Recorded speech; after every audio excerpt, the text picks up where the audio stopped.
gustong ipahiwatig sa damdamin mo. Sabay sa ulos ang kanyang alituntunin, pati sa agos ng ilong sa bukirin. Sintalin ng iglap ang kanyang mga tingin, sinlakan ng kulos ang sigaw ng damdamin.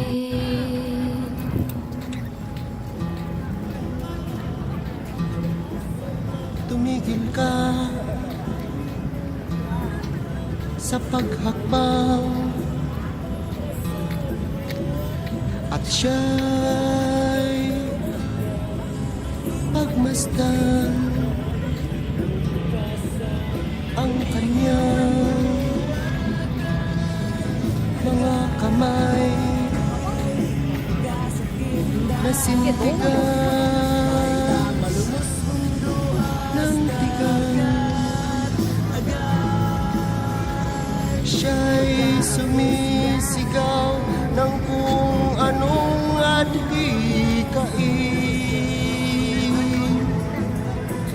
Ano nga ba kaya ang kanya